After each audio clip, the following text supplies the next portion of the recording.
Impensadamente una discusión que era lógica, la que tiene que haber, qué pasa con los precios, si aumentan, si no aumentan, si bajan, se termina disparando por una frase de Ricardo Darín. Sí, bueno, y ahí es empezamos una persona, a hablar. es un actor, uno de los principales actores de la Argentina, grandísimo actor, aparte viene en un momento movidito para Darín, porque viene del Eternauta, el éxito que ha significado claramente la serie argentina. Y bueno, aparte, a ver, Darín siempre ha opinado de la política. Yo ya me reía porque muchas redes le decían Cuca esto. Sí, no, al revés, si antes se peleó con Darín Cristina. Darín fue uno de los que más se peleó con Cristina, me acuerdo, hasta fue tapa de una revista donde él critica la corrupción del kirchnerismo y Cristina le contesta con una carta. Sí. Pero bueno, son los tiempos que corren. ¿Qué pasa con los precios, que en definitiva es lo importante, y cómo lo percibe realmente la gente? De todo esto lo vamos a consultar a Gustavo Córdoba, director de Subán Córdoba, que como es costumbre aquí en Modo Fontevecchia, y a raíz de la polémica empanada, lo recibimos con esta canción.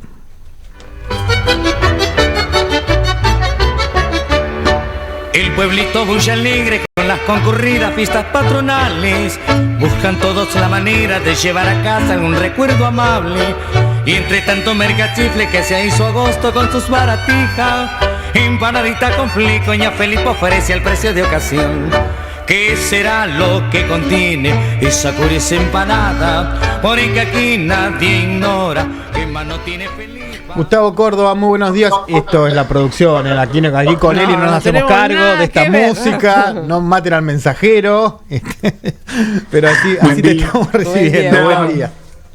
Unos grandes, el Cuarteto Leo, uno de los la tenías, nosotros. Mirá, nosotros nos sorprendimos y él la tenía clarísima, mirá. Sabía hasta el nombre del cuarteto. Cero. Bueno, Gustavo,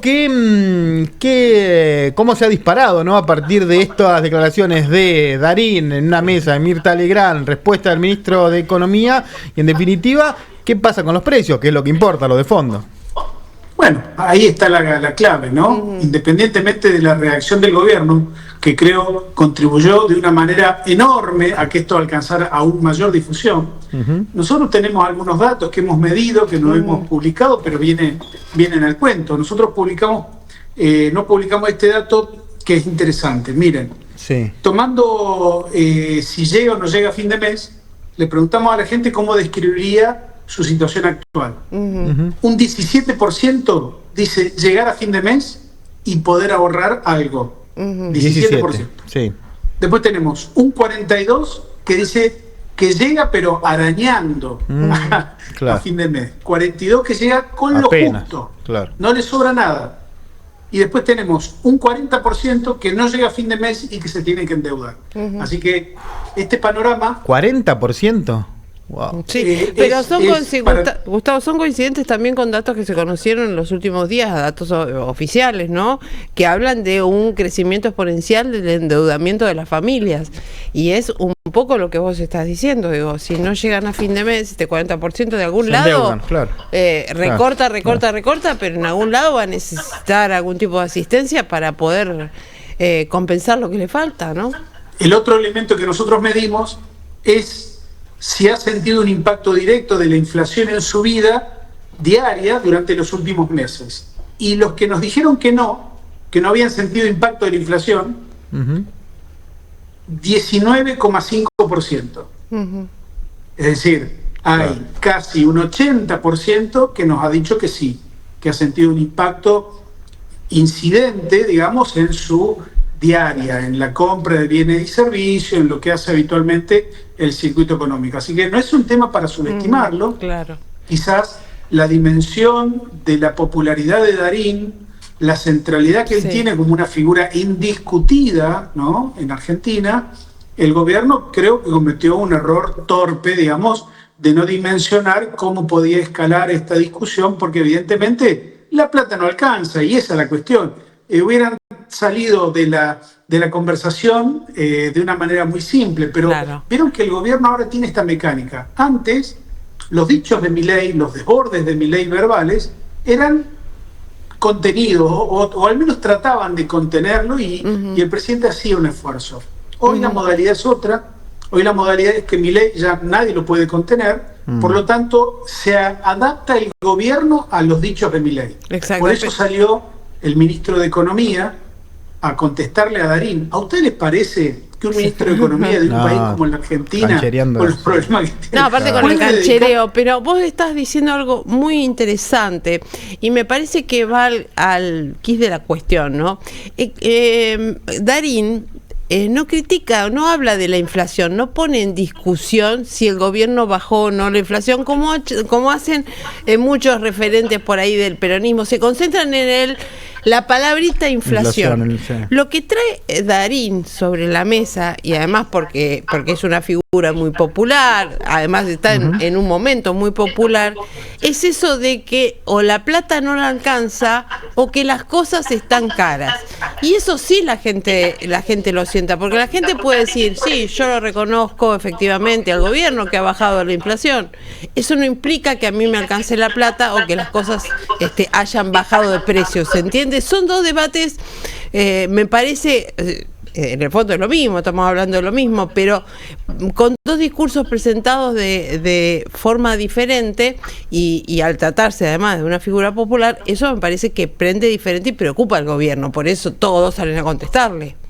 El gobierno tiene la técnica de inundar, y es literal, inundar con información, fake news o lo que fuere, el espacio de la agenda pública de discusión. A veces lo logra y logra que nadie le responda porque está la cantidad de cosas que hay para debatir, para discutir, que es imposible hacerlo. Ahí el gobierno tiene una potencia comunicacional realmente importante, pero a veces pasa que la Matrix falla y evidentemente con este tema el gobierno se metió en una discusión amplificada en la cual tenía y tiene todavía aún hoy todo para perder, porque la narrativa que pierde es la del control inflacionario, porque si los precios suben y a vos lo que ganas no te alcanza, es porque la inflación te está jugando en contra. Sí, el famoso hacer una de más, en este caso del ministro Caputo. Lo sumamos aquí a nuestro compañero, a Claudio Mardones. Hola Gustavo, ¿qué tal? Buen día. Bueno, y hablando de los métodos de la comunicación del presidente Javier Milei, y revisando el último estudio, surgen algunas preguntas vinculadas a los periodistas, ¿no? O sea, por ejemplo, el gobierno de Javier Milei está cada vez más autoritario. El 64,2% de acuerdo, el 33,1% en desacuerdo. Otra premisa también que aparece en el resumen del último estudio que realizaron. Javier Milei ha calificado a algunos periodistas como mentirosos, extorsionadores, ensobrados y ha criticado su rol en la sociedad. ¿Qué tan de acuerdo está con estas afirmaciones? Bueno, el 53,2% en desacuerdo, el 44,9% de acuerdo. Y lo otro, el estilo comunicacional de Javier Milei, la tercera pregunta de esta serie, ¿lo fortalece o lo debilita? Bueno, y el 53,9% considera de que lo debilita y que el 17,1% cree que lo fortalece este método de comunicación. Es decir, que en este momento algo está pasando con el modelo de comunicación, ¿no? Nos encontramos una pelea elegida con Darín y lo otro, lo que veníamos repasando antes de comunicarnos con vos, la violencia contra los periodistas, la certeza del gobierno de que eso no tiene costos y tu estudio que demuestra lo contrario, que empiezan a aparecerle costos por vapulear a la prensa al gobierno. ¿Es así? Claro, mirá, te agrego otro dato. Preguntamos si la forma en la que Milei trata el periodismo era una forma adecuada o inadecuada. Porque viste que el gobierno nos está invitando a prescindir de las formas, porque según el gobierno lo importante es el objetivo, el fondo de la cuestión, ¿no? El resultado. Como si en democracia las formas no importaran. Digo, claro. Pero fíjate que tan solo un 30% dijo que la manera en la que Milei trata el periodismo era adecuada, contra un 70% que dice que es inadecuada. Aquí hay ya una mayoría agravada, importante, que no está de acuerdo con el presidente Milei y que evidentemente le pone un límite, ¿no es cierto?, en términos muy pragmáticos, porque acá, en ese 70% que no le gusta la manera en que Milei trata el periodismo, hay muchos votantes propios. Totalmente. ¿Y eso es la primera vez que lo advertís, Gustavo, en estos estudios, o es algo que vos venías viendo que estaba evolucionando en esa línea? Está evolucionando, indudable. Además, el gobierno ha cambiado de enemigo. Vos recordarás que la casta era el adversario preferido de Javier Milei. El problema que tiene hoy ese adversario es que se ve al espejo a sí mismo, ¿no es cierto? Digo, entonces el periodismo aparece como una víctima o como un adversario al mismo tiempo ideal. Primero porque hay mucho periodismo que es funcional al gobierno, ¿no? Que es más que periodismo, es vocería orgánica e inorgánica del gobierno. Y después hay un montón de empresas periodísticas que tienen temor de confrontar con el gobierno también. Claro. Entonces, se da una circunstancia en la cual el presidente dice lo que quiere, lo normalizamos, como si en democracia pudiésemos darle el mismo valor a todos los discursos, y evidentemente no. Hay discursos, te diría, autoritarios y fascistas que no tienen el mismo valor que un discurso democrático. Creo que en este punto la ausencia de la acción preventiva de la justicia es bastante llamativa, ¿no? Es decir, la ausencia de fiscales que actúen de oficio cuando valores tan importantes para la democracia como la libertad de prensa son avasalladas y atropelladas por un gobierno. Y una audiencia que parece que no come vidrio, ¿no? Por lo que vos estás recontando. No, una audiencia no come vidrio. El problema ya no es de la audiencia, Claudio. Para mí el problema ya es de un gobierno que tiene un estilo en el cual las formas democráticas pareciera no sentarles demasiado bien, claro. En donde esa mención a la cuestión del Imperio Romano, ¿no? En el Te Deum de Roma no paga traidores, pareciera que se sienten más cómodos con ese formato imperial antiguo que con un formato democrático. La verdad es que la división de poderes le puede gustar o no al gobierno, le puede gustar o no al presidente, pero es real. Y la democracia argentina se sustenta básicamente en esos tres poderes del Estado. Ahora, lo que sigue es que ojalá el gobierno entienda el valor de transparentar algunas decisiones. Yo estoy, por ejemplo, muy asombrado por la deriva autoritaria que tiene, que es percibida por una parte importante de la población y que se destaca, por ejemplo, en este proyecto de persecución a los que piensan distinto en los organismos de inteligencia del Estado. Esto es algo de una gravedad institucional inusitada, que me parece que hay que poner límites allí también, ¿no? Gustavo, para cambiarte un poquito de tema, pero bueno, más o menos es lo mismo, pero más pensando en términos electorales. Ayer se realizó esta reunión de Karina Milei junto a los referentes del PRO, Ritondo y Santilli en Casa de Gobierno, y Pareja estuvo también, el referente del Armado Libertario en la provincia, y se acordó competir en conjunto en el territorio bonaerense en las elecciones provinciales y en las generales nacionales. ¿Tenés algún número de cómo está la situación en provincia? ¿Cómo ves ese escenario puntualmente?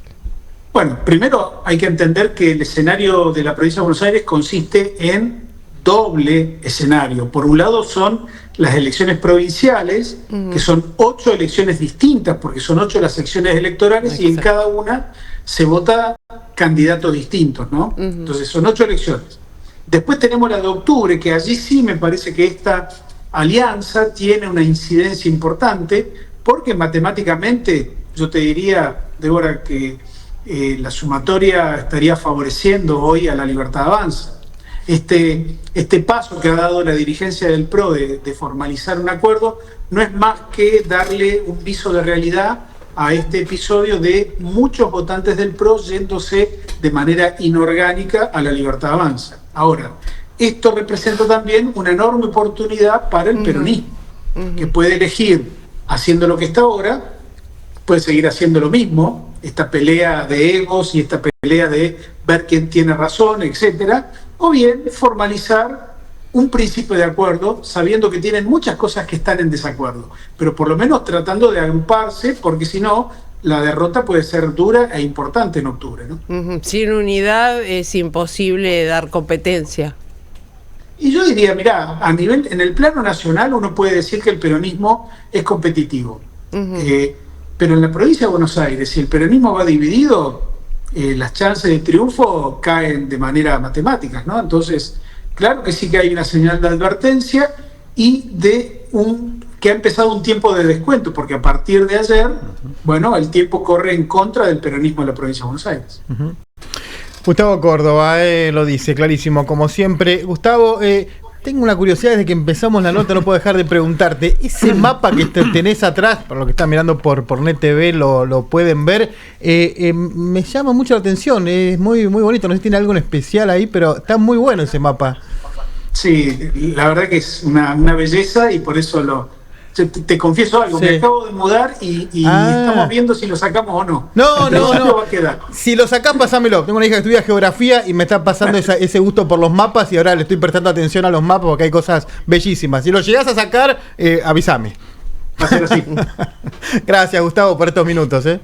Chao, gracias a ustedes. Abrazo grande. Gustavo Córdoba, a partir de lo que pasó con la discusión Darín, en definitiva lo que pasa con los precios, todo está caro, y recorriendo también lo que pasa con la imagen del presidente Milei, su incomodidad con los términos democráticos, si se quiere, hasta ahora, y lo que se viene en la provincia de Buenos Aires. Por todos lados pudimos charlar con Gustavo Córdoba de lo que se viene.